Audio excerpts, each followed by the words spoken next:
2022년 한 해 목표가 있어요. 그것은 여러분에게 나의 현 영적 성장 상태가 어떤 단계에 있는가를 인식하도록 해드리는 겁니다. 그리고 그에 따른 신앙 양육 프로그램을 소개해드리는 거예요. 어쩌면 짧게는 2022년, 길게는 앞으로 계속해서 우리 교회의 양육 프로그램을 이 설교를 통해서 만들게 될 것입니다. 자, 그러다 보니 2주 전부터 오늘 다음 주까지 이 이론적인 설교가 될 것 같아요. 여러분의 삶에 직접적인 적용점을 찾지 못하는, 나는 지금 이 문제 때문에 씨름하고 있는데 목사는 자꾸만 딴 설교하고 있네, 이런 생각이 들 수가 있을 겁니다. 길지 않으니까요, 조금만 더 인내하시면서 말씀에 집중해 주시기를 부탁을 드립니다. 저는 지난주에 이런 말씀을 드렸어요. 교회 안에는, 모든 교회 안에는 네 분류의 신앙인들이 존재한다.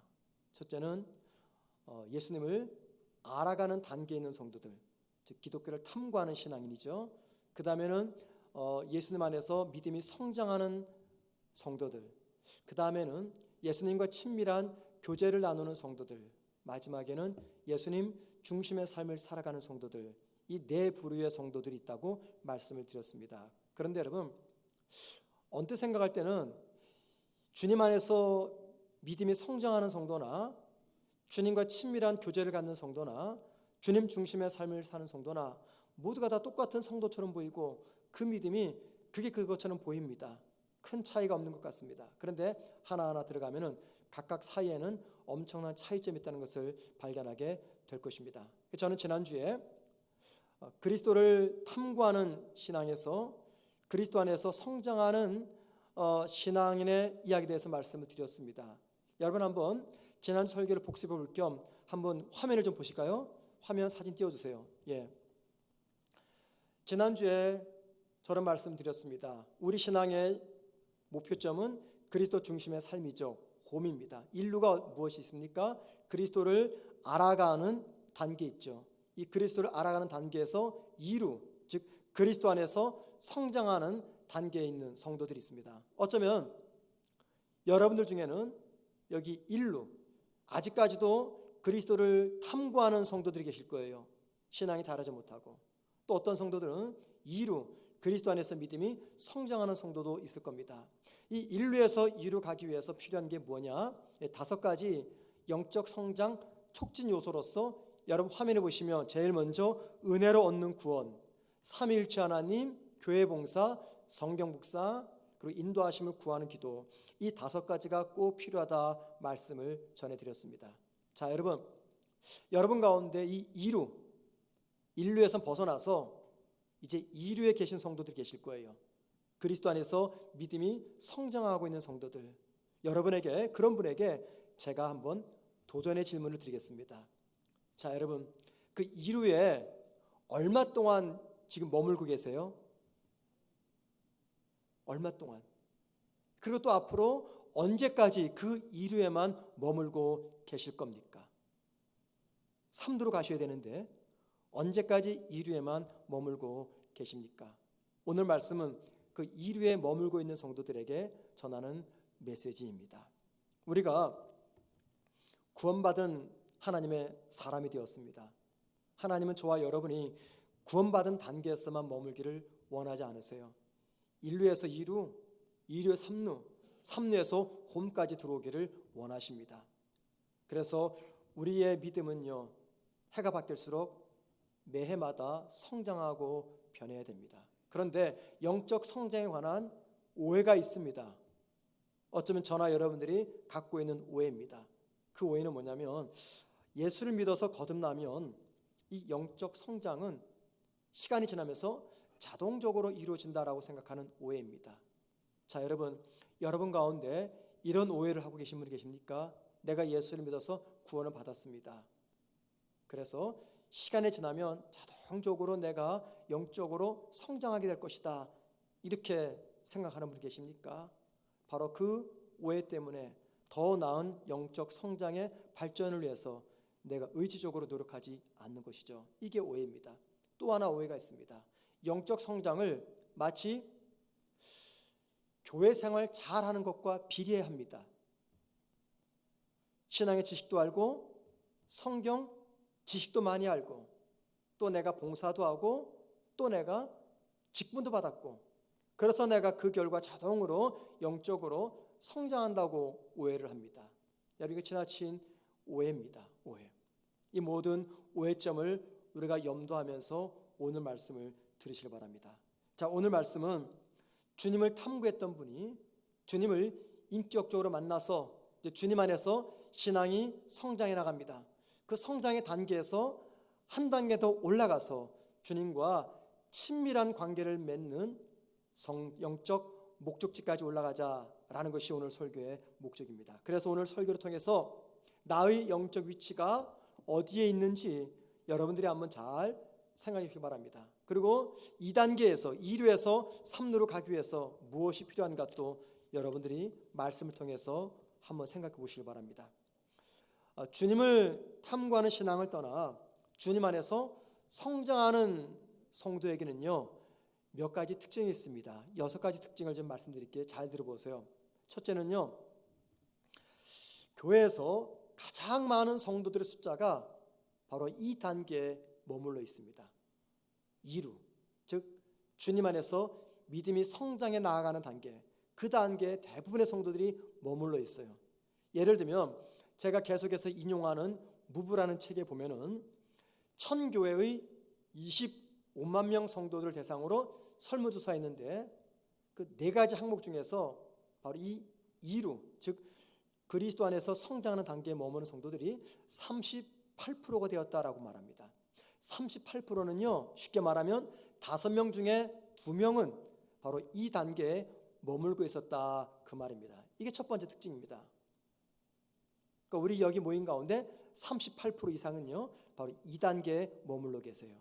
두 번째 특징은 뭐냐면 교회 안에 많은 봉사자들이 있잖아요. 그런데 그 많은 봉사자들 중에서 가장 많은 성도들의 숫자가 바로 이 2루에 그리스도 안에서 믿음이 성장하는 단계에 머물러 있는 성도들입니다.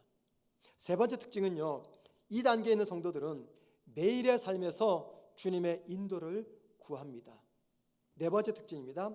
기독교 핵심 신념이 있어요. 그게 뭡니까? 지난주 말씀드렸죠. 은혜로 얻는 구원, 삼위일체 하나님, 성경의 신적 권위, 이 모든 것들을 이루에 있는 성도들은 다 믿습니다.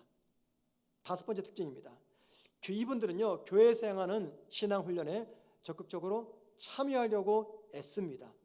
마지막 6번째, 영적으로 더 성장하고 영적인 능력을 발휘할 준비가 되어 있습니다. 이게 바로 이류에 계신 성도들, 즉 주님 안에서 믿음이 이제 막 성장하는 성도들이 가지고 있는 특징들입니다. 이 6가지 특징들이 보여주듯이 이분들은요 주님을 구주로 믿습니다. 그리고 주님의 인도도 따라갑니다. 기독교 기본 신념도 믿습니다. 그리고 주님을 위해서 헌신하려고도 합니다. 주님을 탐구했던 분들에 비하면 영적으로 많이 변화하고 성숙해졌습니다. 그런데 여러분, 이루에 계신 성도들에게도요 신앙의 한계점이 있습니다. 즉 주님 안에서 믿음이 성장하는 단계에 있는 성도들에게도 믿음의 한계점이 있다는 겁니다.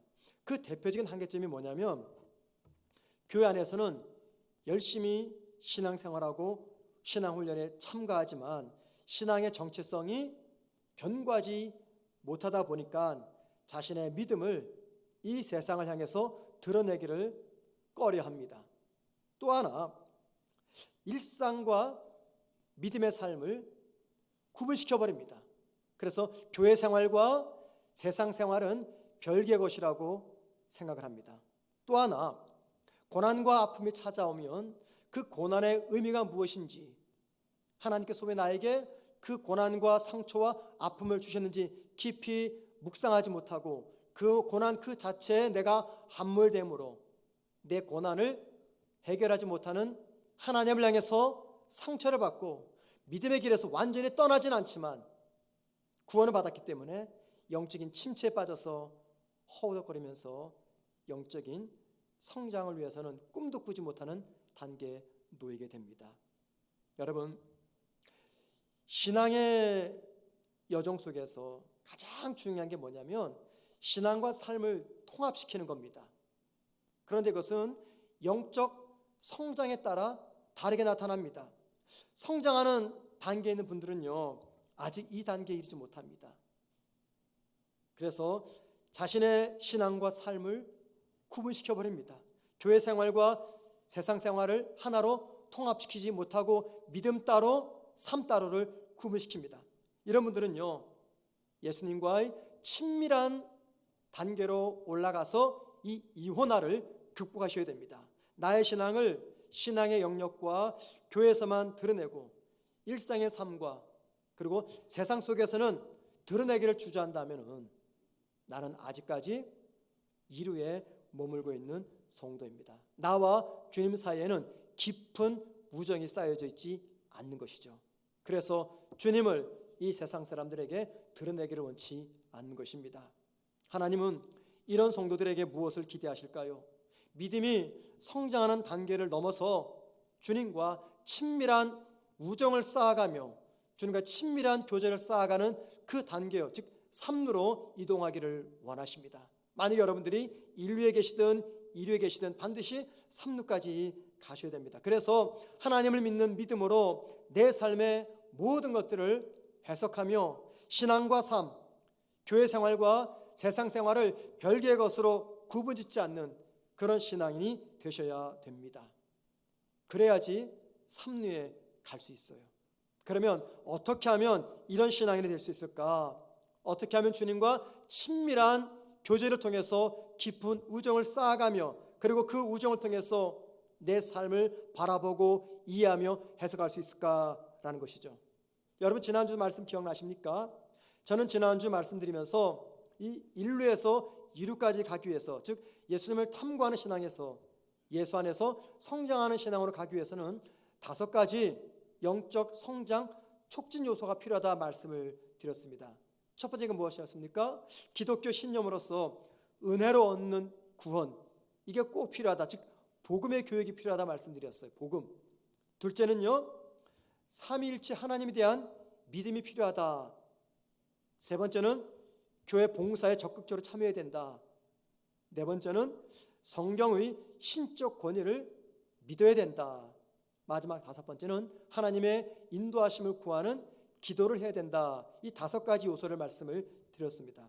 자, 그렇다면 여러분, 이제는 2단계에서 3단계로 이동하기 위해서 주님 안에서 믿음이 성장하는 단계에서 주님과 친밀한 교제를 통해서 우정을 쌓아가는 단계로 가기 위해서는 어떤 영적 성장 촉진 요소가 필요하겠습니까? 이 대목에 저는 무브라는 책의 도움을 받고자 합니다.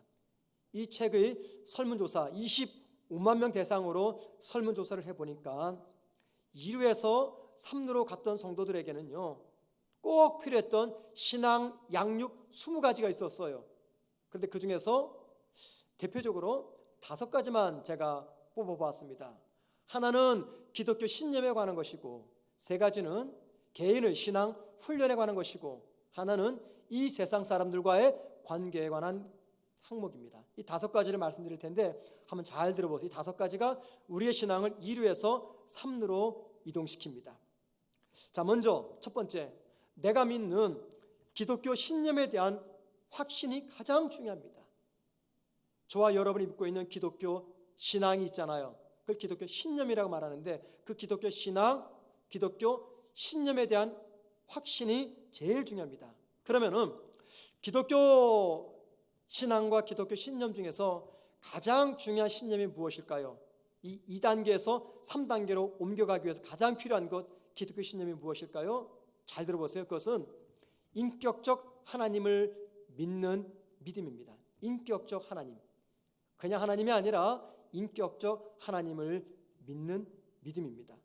자, 인격적 하나님을 믿는 믿음이 있어야지 하나님과 친밀한 교제를 이룰 수 있습니다. 그러면은 도대체 인격적 하나님이란 어떤 하나님인가라는 거죠. 어떤 하나님이 인격적 하나님인가? 내 삶에 적극적으로 개입하시는 하나님이십니다. 내 삶에 적극적으로 개입하시는 하나님을 믿는 믿음이 우리에게 있을 때 2루에서 3루까지 이동할 수가 있는 것이죠. 자, 여러분, 제가 여러분에게 질문하겠습니다. 여러분 한번 정직하게 생각해 보세요. 여러분은 정말 하나님이 여러분의 삶에 깊이 개입하심을 믿으십니까?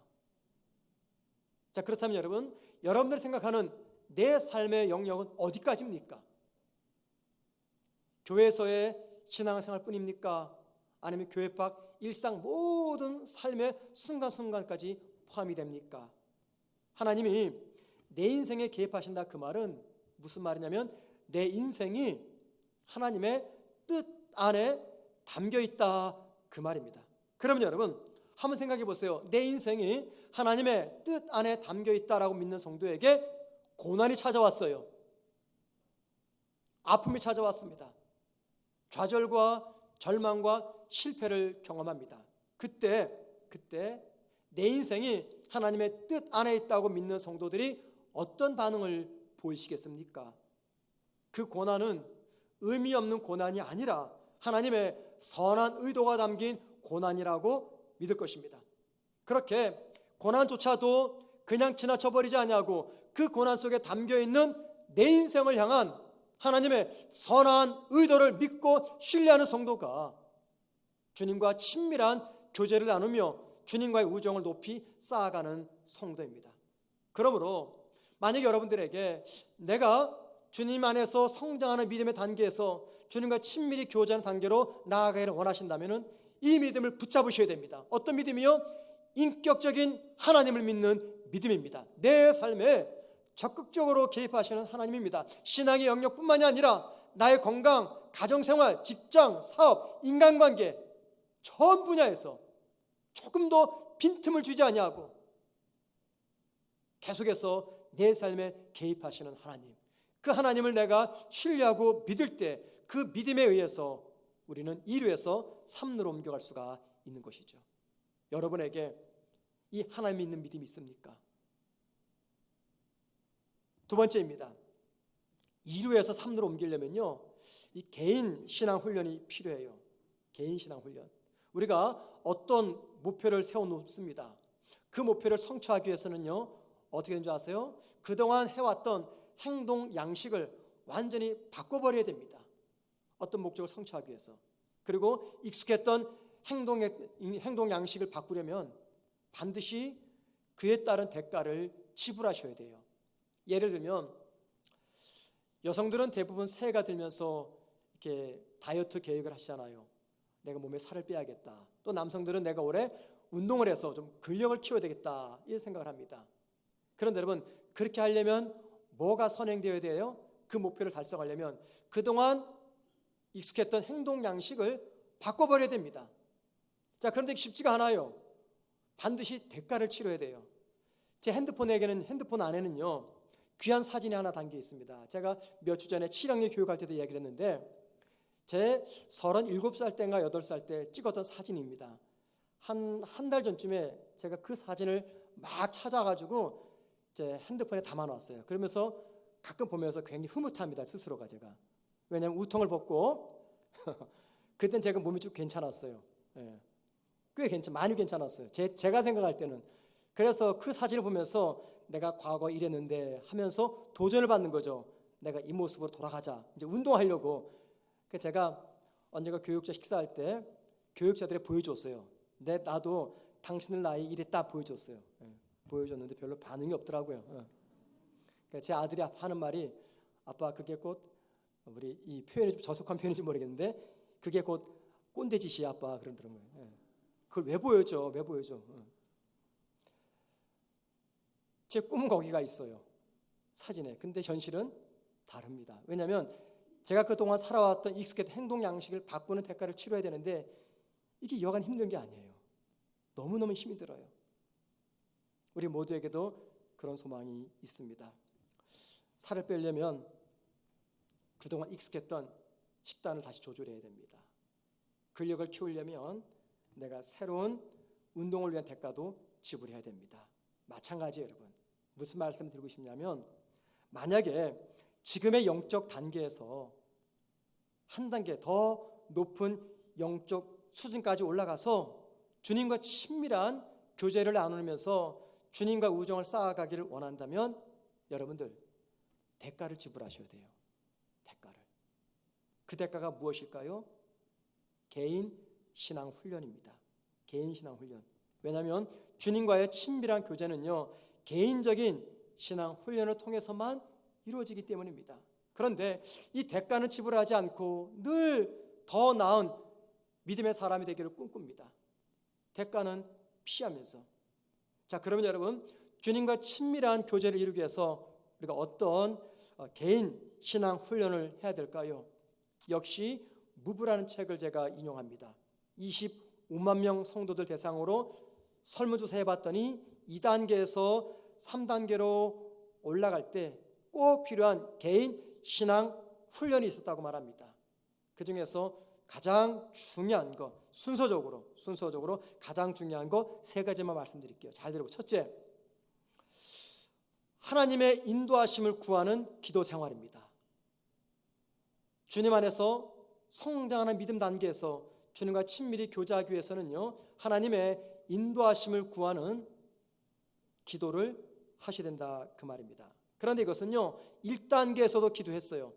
탐구하는 신앙에서 그리스도 안에서 성장하는 신앙으로 가기 위해서도 기도했어요. 근데 그때 기도는 가끔 했어요. 하지만 2루에서 3루로 가려면 매일매일 기도하셔야 됩니다. 기도는요, 예수 믿는 우리들에게 가장 친숙한 신앙 행위입니다. 그리고 우리 모두는 기도를 통해서 하나님의 능력을 체험함을 믿습니다. 그런데 기도의 능력도 알고 또 그리스도인으로서 반드시 기도해야 된다는 것을 알면서도 마음처럼 그리고 생각처럼 기도하지 못합니다. 그래서 여러분, 영적 성장의 속도가 늦는 거예요.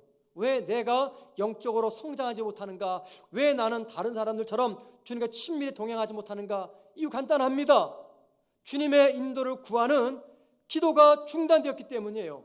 하더라도 가뭄에 콩나듯이 어쩌다 한번 생각날 때마다 하기 때문입니다. 매일매일 이 기도가 지속되어야 된다는 것입니다. 매일 하나님의 인도를 구하는 기도를 하지 않으면서 어떻게 주님과 친밀한 교제를 이루면서 살아갈 수가 있겠습니까? 여러분 꼭 기억하십시다. 2루에서 3루로 올라가려면 가장 중요한 개인의 신앙 훈련은 하나님의 인도를 구하는 중단 없는 기도 생활입니다. 두 번째, 개인적인 신앙 훈련 중에 하나가 말씀 묵상의 훈련입니다. 말씀 묵상의 훈련. 그런데 여러분, 이 말씀 묵상도요, 1단계에서 2단계로 갈 때 했었어요. 근데 그때는 아주 가끔 했습니다. 가끔. 그러나 2루에서 3루로 가려면 더 자주 하셔야 됩니다. 매일매일은 힘들더라도 매 순간마다 말씀을 묵상하셔야 됩니다. 주님을 사랑하신다면 여러분들 성경을 읽으셔야 돼요. 왠지 아십니까? 성경은 하나님께서 저와 여러분에 보낸 러브레터, 사랑의 편지입니다. 하나님이 저와 여러분을 얼마나 사랑하시는지, 그리고 우리가 하나님을 어떻게 사랑할지를 적어놓은 책입니다. 여러분, 사랑하는 사람에게 연애 편지를 받게 되면 그거 한 번 보고 버립니까? 아니죠. 그 편지가 찢어질 것이 두려워서 코팅까지 합니다. 그래가지고 한 단어 한 절, 문장 때로 암기합니다. 깊이 묵상합니다. 이 말 속에 담긴 이 사람의 의미가 무엇일까? 나를 향한 사랑을 찾아내려고 애씁니다. 마찬가지예요. 하나님의 말씀인 성경 읽을 때도 우리가 눈으로 읽습니다. 그러나 동시에 마음으로 읽으셔야 됩니다. 생각으로 읽으셔야 됩니다. 때로는 한 문장을 묵상하셔야 되고요, 때로는 한 단어를 가지고 깊이 묵상하셔야 됩니다. 왜요? 그 단어와 문장 속에 뭐가 담겨 있어요? 우리를 향하신 하나님의 기쁘신 사랑의 마음이 담겨져 있기 때문에 그 말씀을 눈으로만 읽지 마시고 마음과 생각으로 읽으셔야 됩니다. 이게 바로 묵상입니다. 이 묵상의 과정이 거치지 않으면 우리의 믿음은 2루에서만 머물고 있습니다. 그래서 교회가 다음 달부터 또 앞으로 계속해서 말씀 묵상 훈련을 실시하는 거예요. 들어오시기 바랍니다. 말씀 묵상 교육에는요, 초급 과정, 중급 과정, 고급 과정이 있어요. 지금 교회가 하는 것은 초급 과정입니다. 들어오셔야지 말씀을 어떻게 묵상하는지, 이 말씀이 설아서 나를 어떻게 변화시키는지, 말씀 속에 담긴 하나님의 사랑을 내가 확인할 수가 있는 것입니다. 2루에서 3루로 가기 위해서 해야 될 개인적 신앙 훈련. 두 번째, 말씀 묵상입니다. 세 번째는요, 좀 낯섭니다. 이게 저도 낯설어요. 세 번째 개인 신앙 훈련은 11조입니다. 11조. 이게 25만 명 성도들 대상으로 설문조사 해보니까 이게 세 번째였어요. 개인의 신앙이 2루에서 3루로 성장할 때 필요한 것. 저는 11조에 관한 부분을 읽으면서 고민에 빠졌어요. 오늘 설교에 포함시킬까 말까, 세 번째 건너뛰고 네 번째로 갈까. 왜냐하면 여러분에게 이 설교가 헌금을 강요하는 설교처럼 들릴 수 있겠다 싶어서입니다. 제가 고민을 많이 했어요. 그러다가 그냥 하나님께 맡겼습니다. 하나님께서 알아서 해주세요. 이 말씀을 듣고 오해할 분은 오해하겠죠. 그러나 적어도 천 목사의 진의를 안다면 그냥 하나님 말씀으로 받아주겠죠. 하나님께 맡겼습니다. 그러니 여러분, 그냥 오해하실 분은 오해하시고, 아니면 말씀을 잘 들어주시기 바랍니다. 제가 이런 생각을 했어요. 왜 11조가 나의 신앙을 주님과 친밀하게 만들어주는 개인 신앙 요소가 될 수 있을까? 다른 것도 많잖아요. 그죠? 그런데 왜 하필 11조일까? 물론 무브라는 책에는 그 답은 적혀 있지 않았습니다. 그냥 결과만 적어놓은 책이거든요. 제가 깊이 묵상해 보았어요. 왜 그럴까? 그랬더니 이유가 있더라고요. 자, 여러분, 11조를 왜 하십니까? 이거 절대 11조 강조 설교 아닙니다. 오해하지 마세요. 그런데 묻고 싶어요. 왜 11조 하십니까? 11조 하시는 분은 그러진 않겠지만 많은 분들은 하나님께 내가 복을 받기 위해서 11조 합니다. 그런 성도들도 계실 거예요. 뭐 많지는 않을 겁니다. 그런데 여러분, 11조를 복 받기 위해서 하면은요, 영적으로 시험에 빠집니다. 왜냐하면 내가 아무리 11조 잘해도 복을 받을 수도 있겠지만 또 물질의 복을 못 받을 수도 있기 때문이에요. 그래서 11조를 내가 복 받기 위해서 한다는 것은 이게 100점이라고 말할 수는 없습니다. 11조는 하나님께서 믿는 자에게 명령하신 거죠. 그런데 11조는 중요한 이유가 있습니다. 우리가 주님을 사랑합니다. 하나님을 나의 아버지라고 고백합니다. 나에게는 구원의 확신이 있습니다. 그래서 이 세상 그 무엇보다도 주님이 가장 소중해요. 그런데 여러분, 여러분의 저의 그 신앙 고백을 무엇으로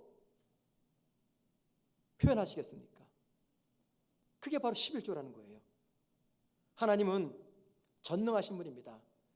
그래서 우리는 하나님의 전능하심을 믿습니다. 그 하나님이 나의 생명, 나의 건강, 나의 직장, 사업, 가족, 심지어 은사, 재물, 모든 것들을 주셨습니다. 이 말은 하나님 주시면 내가 받을 수 있고, 하나님이 걷어가시면요, 나는 아무 소리 못한 채 모든 것들이 날아갑니다. 우리에게는 이 믿음이 있어요. 그죠, 여러분? 그러면은 이 믿음을 무엇으로 고백하시겠어요? 무엇으로 표현하시겠어요? 그게 다름 아닌 11조입니다. 11조.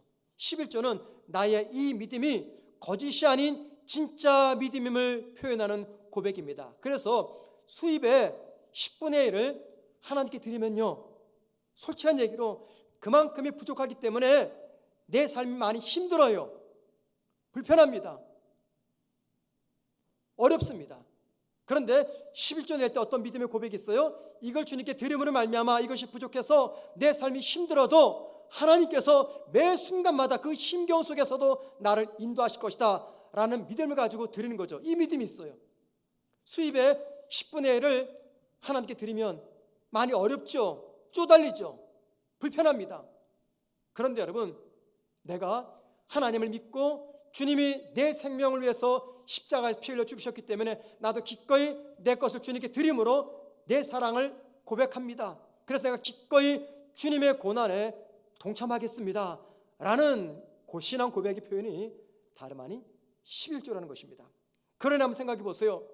고난의 상황 속에서도 포기하지 않냐고 하나님의 인도를 의지하고 힘든 가운데서도 이 힘겨움이 특별한 것이 아니라 성도로서 당연한 것이고 내가 이 힘겨운 가정을 통해서 하나님의 고난에 동참하겠습니다라고 고백하는 그런 성도가 어찌 주님 사이에서 우정을 키우지 않을 수가 있겠습니까?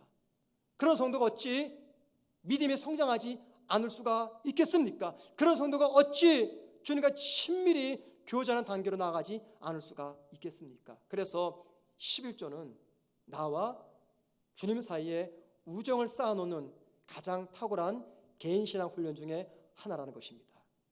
마지막입니다.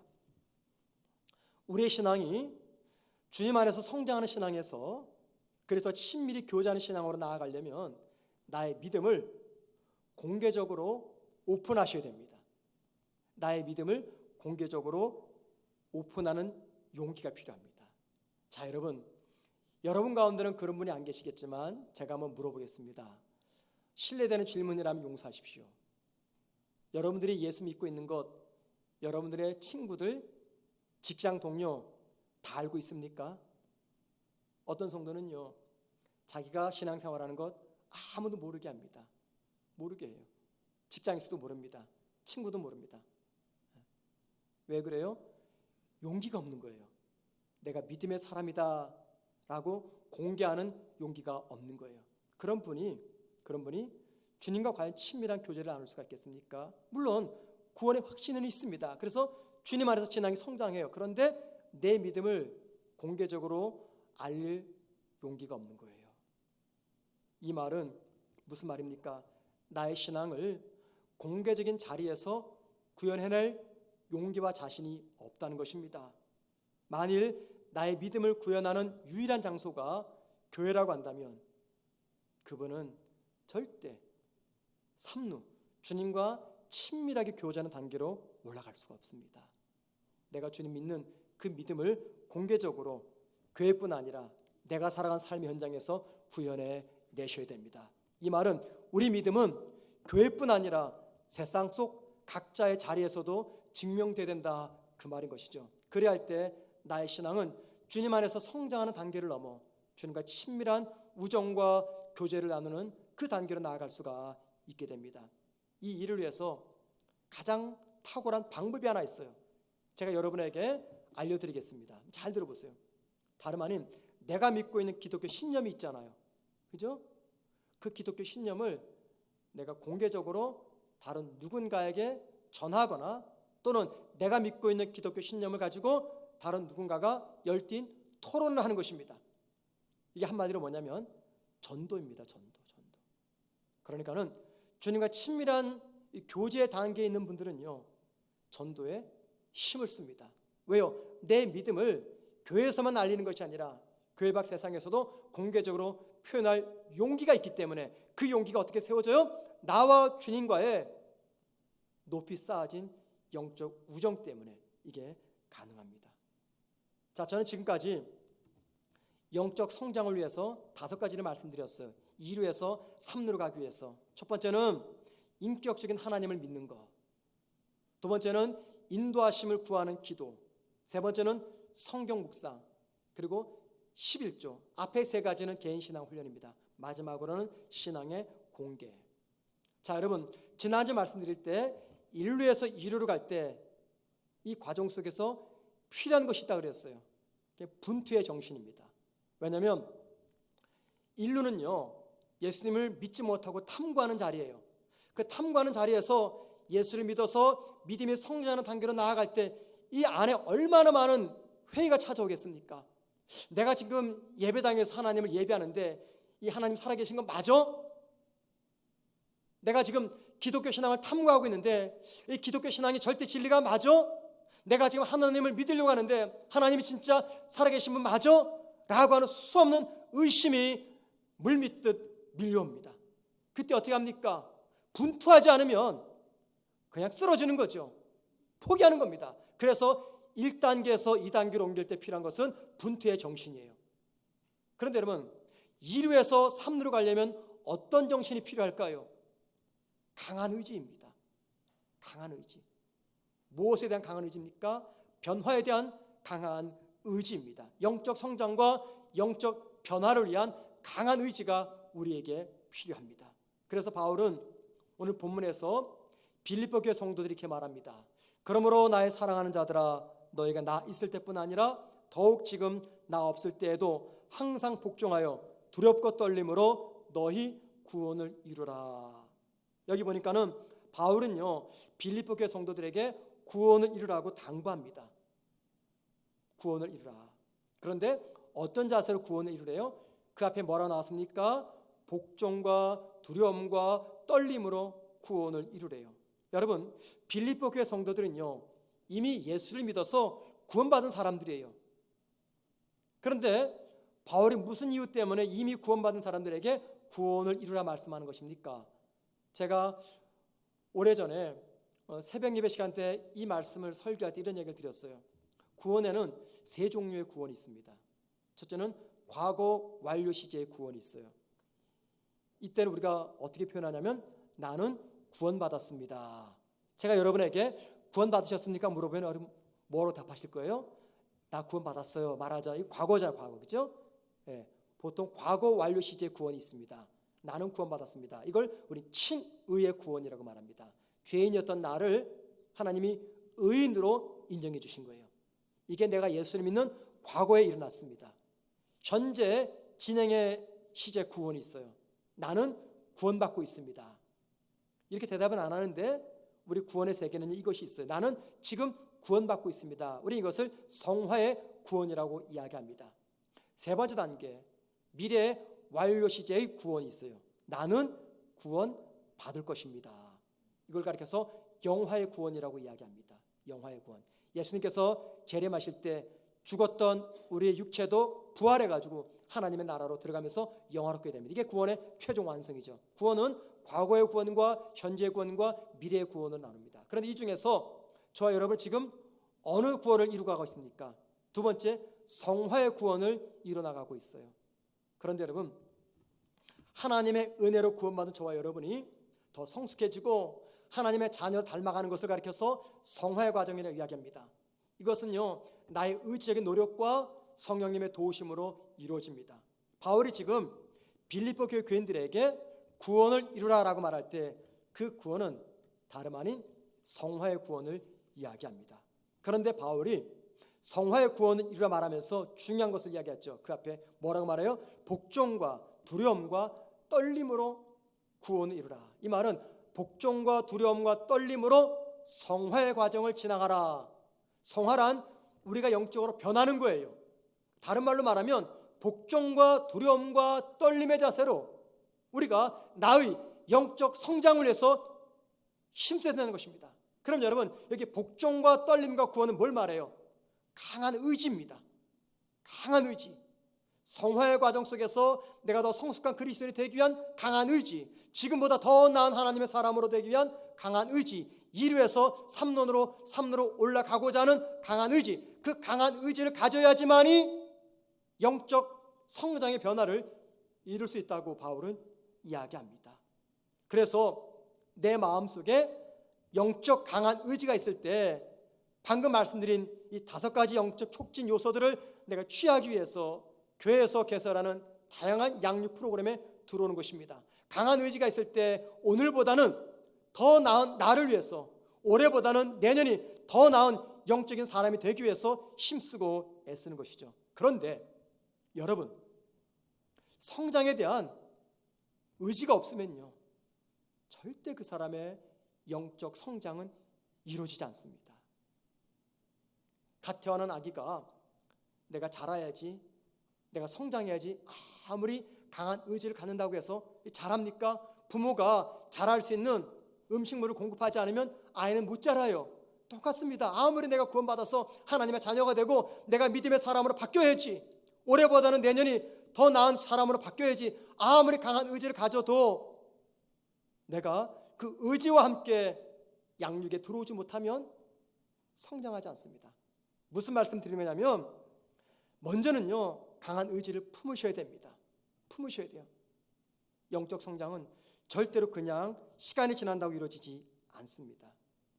2단계에서 3단계로 올라가는 신앙은요, 가장 중요한 게 개인 신앙 훈련입니다. 말씀드렸잖아요.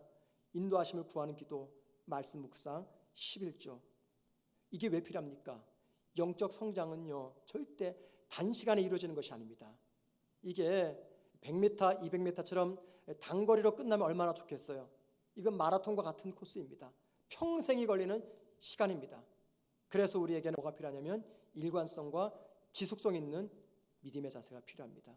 말씀 묵상을 하고 기도를 하고 예수 동행 일기를 쓰다가 중간에 중단된 분들이 많이 계세요. 처음에는 강한 의지가 있었겠죠. 그런데 시간이 지나면서 자꾸만 의욕이 꺾이는 겁니다. 그래서 주님과 친밀한 교제를 이루기 위해서는 강한 의지와 함께 일관성과 지속성 있는 신앙이 필요하다는 것입니다. 미국에서 목회하는 한국 목사님의 개인 간증을 전하면서 설교를 마치겠습니다. 이 목사님이 어느 날 밤 11시경 되어가지고요, 갑자기 속이 안 좋아서 약을 사기 위해서 차를 몰고 약국으로 갔다 왔습니다. 빨리 갔다 와야 싶어서 과속을 했어요. 그런데 집으로 돌아오는데 차 한 대가 빠른 속도로 따라옵니다. 집에 도착하니까는 그 따라오던 차에서 한 사람이 내리는데 경찰이에요. 경찰이 목사님에게 차에서 내리지 말고 차 안에 들어가 있으라라고 이야기하면서 이제 차를 조회합니다.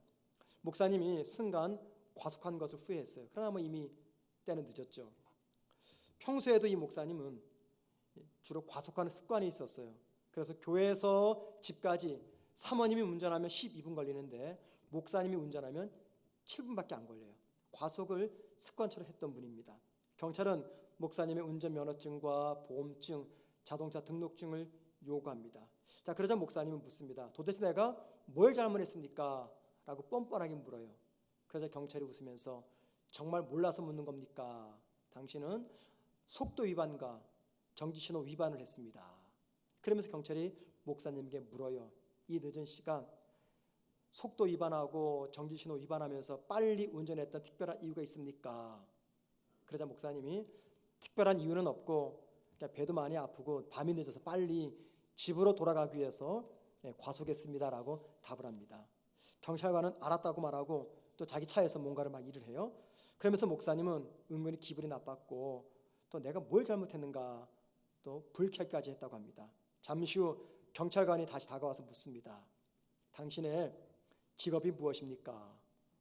목사님 순간 당황하면서 내가 목사입니다라고 대답을 했어요. 경찰이 다시 물었어요. 최근 5년간 같은 일로 경찰에게 잡힌 적이 있었습니까?